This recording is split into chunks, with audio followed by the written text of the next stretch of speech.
Bem, nós ficamos aí com os assuntos aí para ser comentados entre eles. Vamos falar então como foi, por exemplo, só para ter, né, como parâmetro, como é que foi a invasão, processo de vai e volta, reintegração de posse, polícia que chega.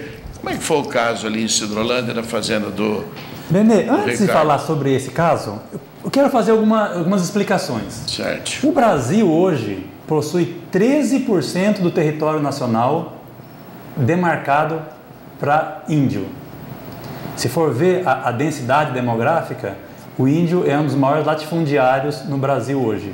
O que a FUNAI quer é ampliar isso para 25%, um quarto do território nacional. Só para ter uma comparação, nos Estados Unidos, menos de 2% do território americano pertence aos índios. Só para ter uma ideia do que está acontecendo. A gente não é contra que se a população achar que 25% ou 50% tem que ser dos índios, tudo bem.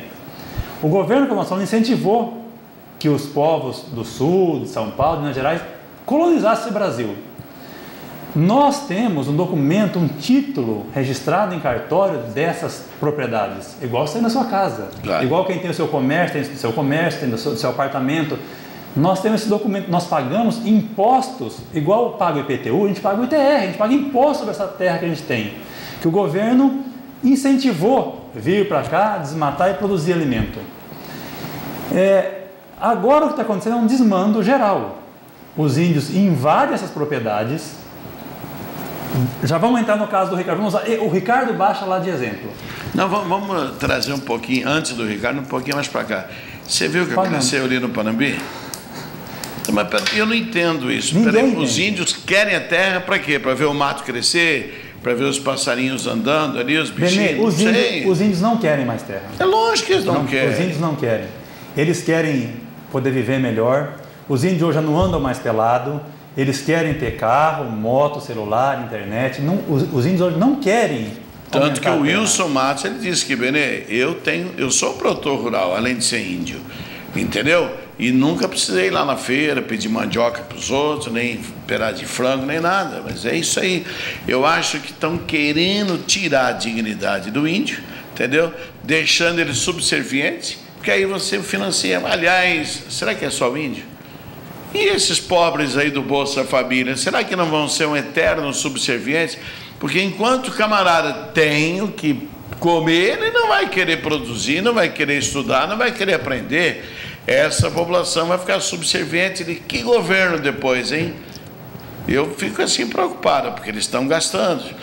E aí, outro dia estava aqui o Wilson Matos, ele falou, você vê, o governo, em lugar de comprar essas terras de maneira justa, pagar não apenas os investimentos que foram feitos ali, mas a terra mesmo, fica dando dinheiro lá para o Gabão. Eu falei, mas ele pode dar dinheiro para o Gabão. Você repare, os melhores hospitais do mundo estão aqui, os públicos. Aqui no nosso Hospital da Vida, por exemplo, tem heliporto, né, tem um helicóptero à disposição, se precisar. As rodovias, tudo pista dupla, você não vê um buraquinho ali para nada. Aeroporto do Horácio, tem uns 4 aeroportos, que é para não ter tráfico aí, impedindo um do outro. Aí ele começou a rir. Eu falei, mas é isso mesmo, agora a população vê isso e vota. Isso que eu estou achando engraçado.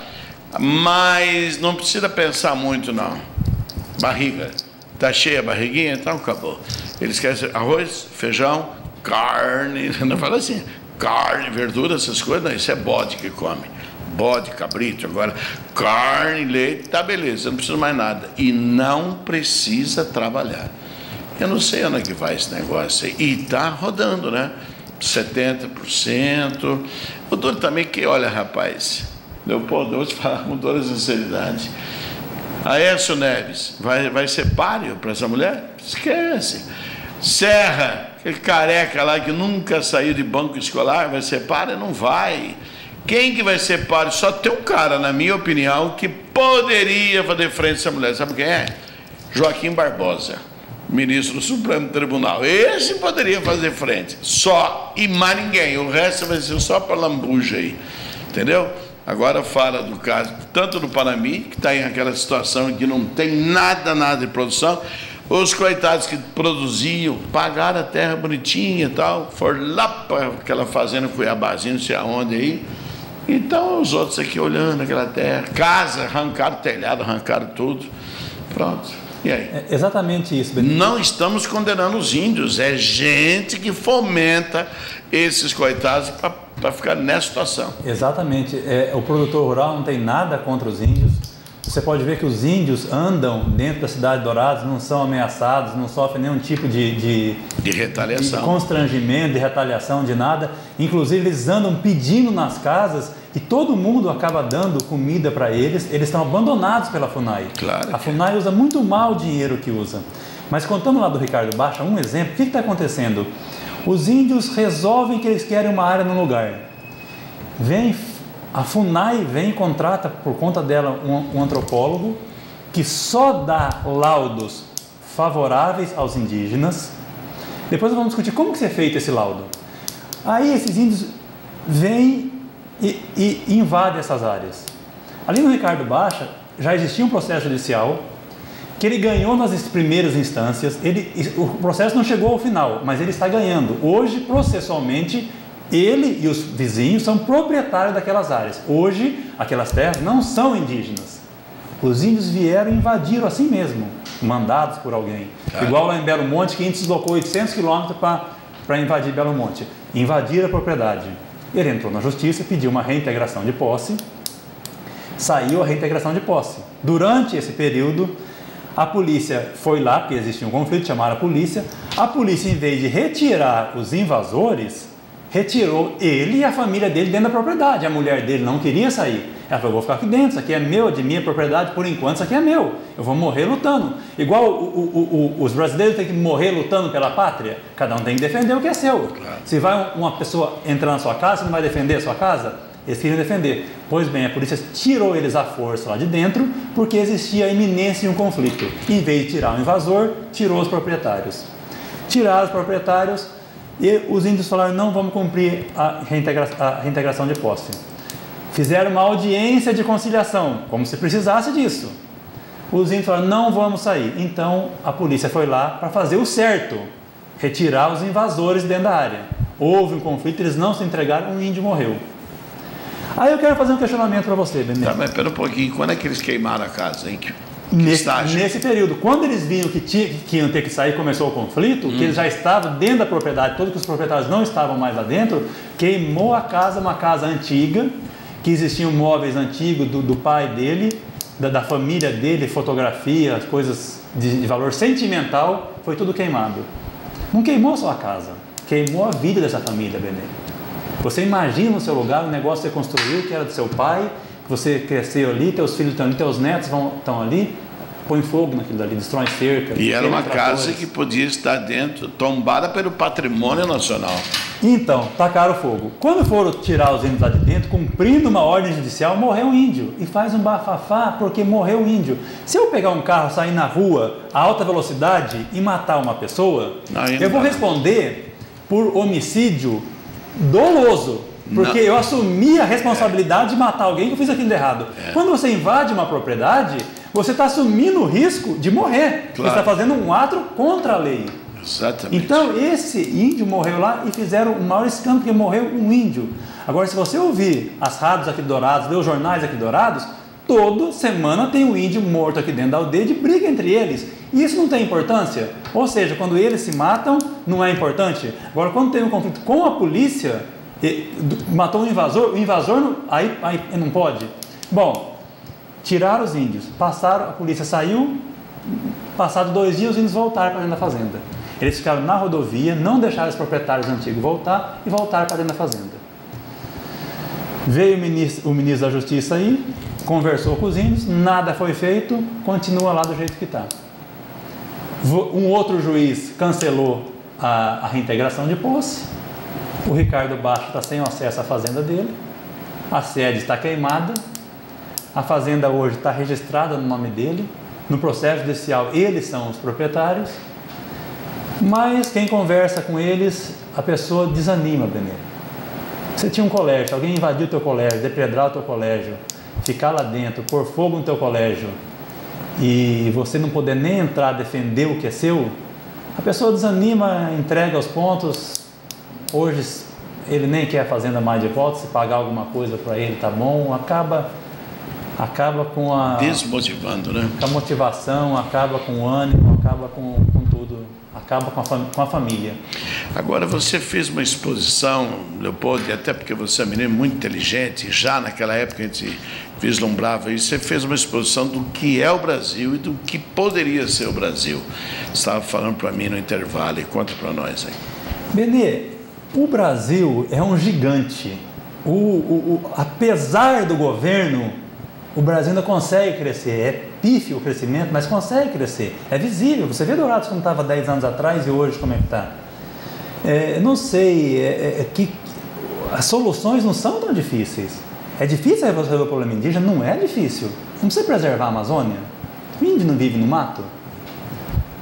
Não é fácil ligar essas duas coisas? Não tem muita terra de mata a preservar? Pois é. Para que tirar terra que está produzindo alimento para fazer ela voltar a virar mato? Você conhece alguma aldeia no Brasil que produz alimento? De jeito nenhum. Você já comeu alguma, já comprou no supermercado algum alimento produzido na aldeia tal?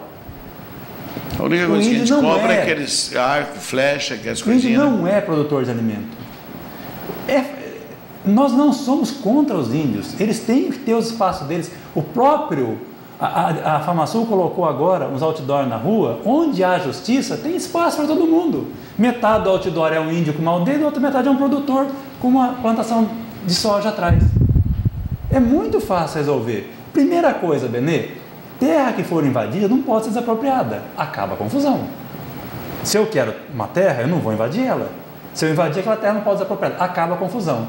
Índio quer terra, vamos fazer um estudo realmente sério, ouvindo todas as partes, como está se cogitando fazer, ouvindo Embrapa, ouvindo a FUNAI, ouvindo o Ministério da Agricultura e Desenvolvimento Agrário, faz um levantamento sério. Isso aqui é terra indígena que pertenceu aos índios.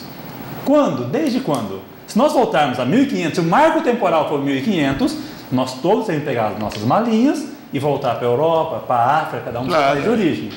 Se voltar um pouco mais atrás, essa terra pertenceu aos homens das cavernas, até os índios têm que sair. Ou voltar ao tempo do Criador, isso aqui pertence a Deus, nós não podemos habitar aqui. Tem que ver qual é o marco temporal, tem que definir o marco temporal. Nessa época tinha índio? Tinha índio. Eles foram expulsos daqui, então isso aqui é dos índios. Como está a situação? Quem está em cima hoje? Tem título, tem documento dessa terra? Tem. Então tem que ser indenizado. Não, ele não tem, ele é posteiro. Tira ele daqui de cima. Claro. Se for posteiro, tira de cima. Principalmente o grileiro, que é pior grileiro, que o posteiro. Posteiro, qualquer tipo de coisa. Agora, quem tem um documento, quem comprou por uma propriedade, ele não pode ser tirado, tocado lá de dentro. O que está acontecendo hoje no país é um absurdo. Então, rasgando a Constituição, pisando em cima da Constituição. Igual o índio, quando a polícia chegou com a reintegração de posse, diante das câmeras, rasgou a reintegração de posse, jogou no chão e pisou em cima. Isso não pode acontecer.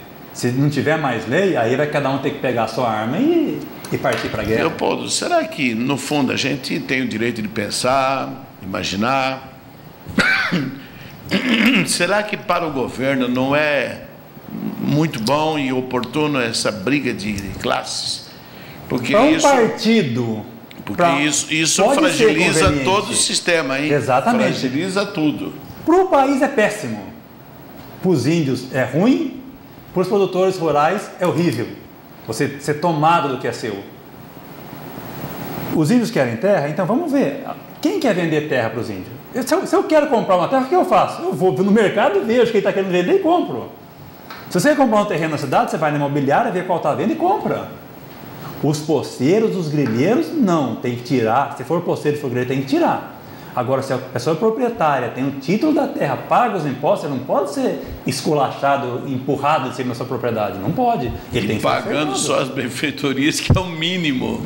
Não, se for grileiro, nem as benfeitorias, eu acho que deve ser pago. Não, estou dizendo para quem é proprietário. Estão querendo fazer só isso. É um absurdo. Imagina você comprar um terreno, você paga o teu IPTU, constrói a tua casa. Aí chega um dia lá, não, isso aqui não é seu não, isso aqui não, você sai daqui, isso aqui é dos índios. É isso que acontece, é isso que a população com perigo de morte ainda, né? Mas existe uma força maior por trás disso daí. Esse produtor aqui de Douradina que você mencionou, não sei se você viu, tinha um vídeo dele na internet agonizando no chão. Nenhuma rede televisiva mostrou isso daí. Se você entrar no YouTube, tem uma índia lá em Campo Grande, falando que eles vão comer produtor rural com mandioca. Eu não sei se você viu. Não vi. Se você viu, entra no YouTube, não sei qual é o título lá, mas você vai achar. Coloca lá, Índia quer comer produtor rural, que provavelmente vai aparecer. Uma índia falando no microfone, falando para uma plateia lá, que eles vão comer produtor rural com mandioca, que índio também come gente. Isso é insuflar, isso é crime. Isso não representa a população indígena. Como tem professor de má índole, como tem produtor rural de má índole, tem um ou outro índio de má índole, mas o problema não são os índios, são as pessoas que estão fomentando esses índios a fazer essas coisas.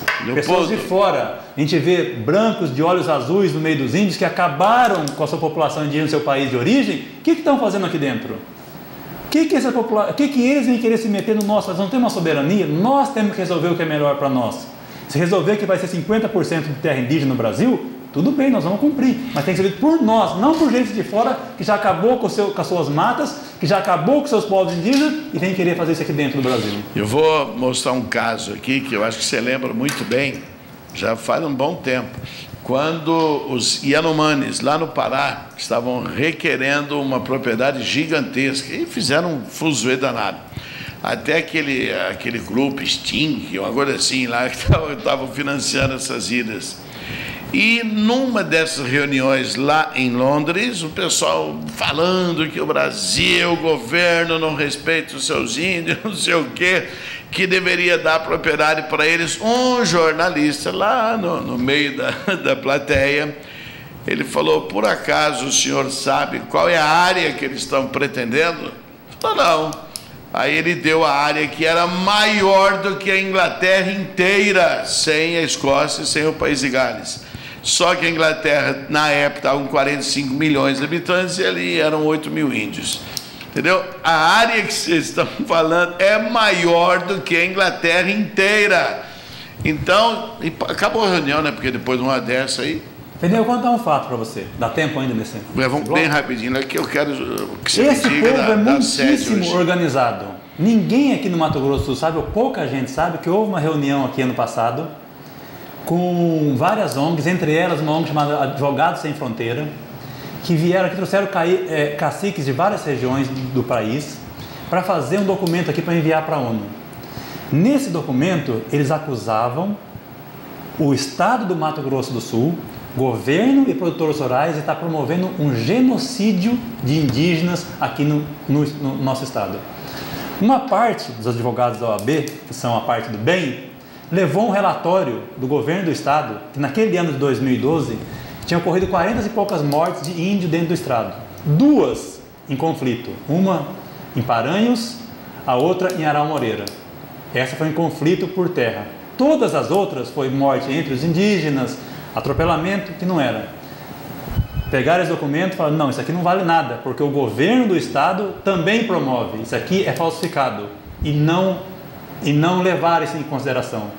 Dessa reunião saiu um documento que foi enviado para a ONU, dizendo que no Mato Grosso do Sul estava ocorrendo um genocídio dos povos indígenas, pedindo uma intervenção da ONU para montar um tribunal internacional aqui no Mato Grosso do Sul, dos moldes que foi montado em Ruanda, na África.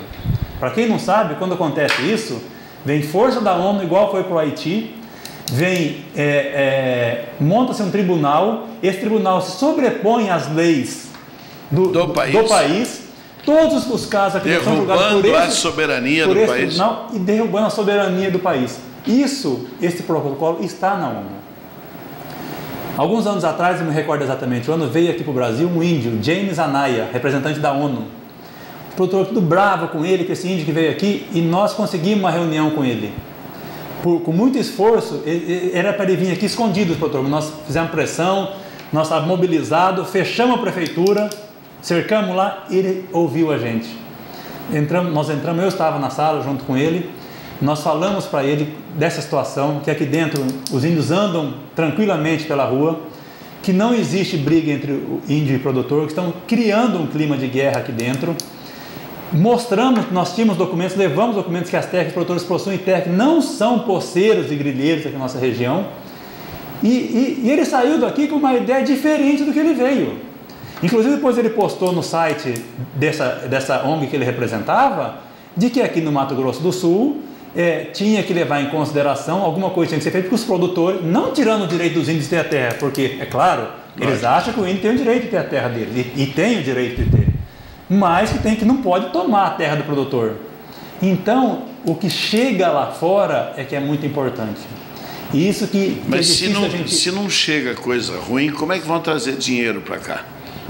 Não tem jeito de vir dinheiro. Para as onde mandar dinheiro para cá, tem que... Escuta, hoje vai ter reunião da sede às 20 horas. O que vai ser tratado lá? Hoje vai ter uma reunião com os produtores rurais aqui de Dourados na Adofas. É um clube que tem atrás da Imesul, lá no prolongamento. Não é na sede, não é? Não é. Não é na sede. Adofas se chama. É atrás da empresa Imesul, lá no prolongamento da perto do Hotel 10. Todos os produtores rurais de Dourados são convocados para ir nessa reunião.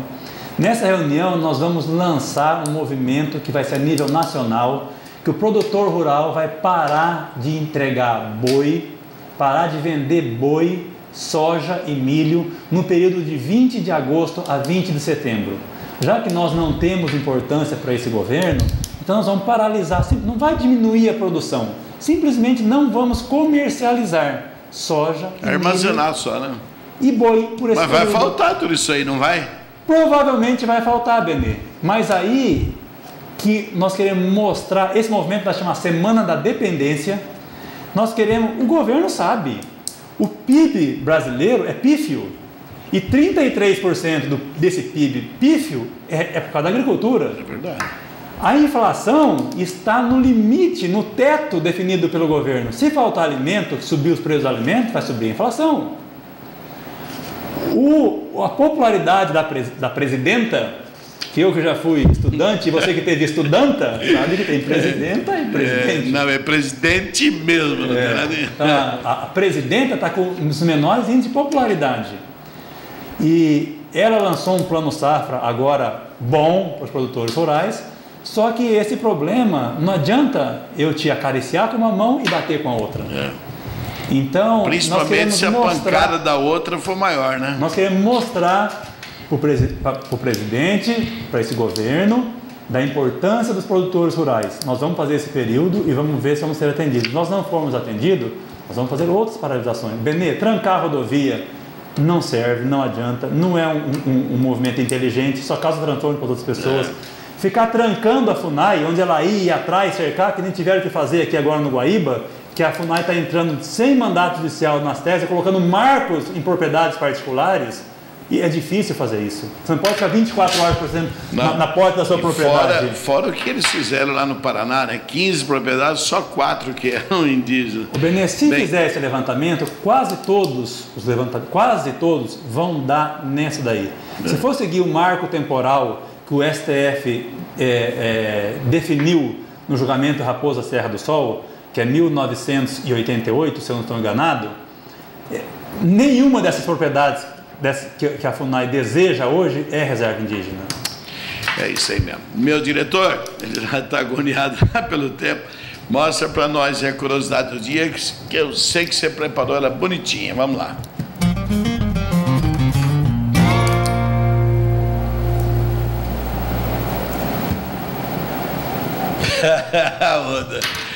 Dane-se. O que está escrito ali? Não dá para ler a primeira. Se minha família é contra. Se minha família é contra. O cachorro. É um noivado, né? Do cachorro com uma gata. Isso tá lasqueiro. Só você mesmo. Bem, mostra para nós aí a oração do dia, que nós precisamos muito dele mesmo.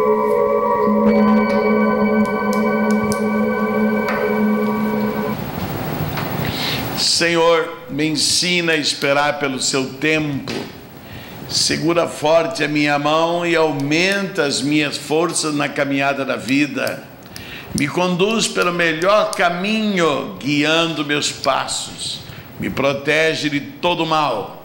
Aumenta a minha fé e renova a cada dia minha confiança em Ti. Que maravilha, hein, rapaz? Eu vou ler de novo porque realmente esses dias...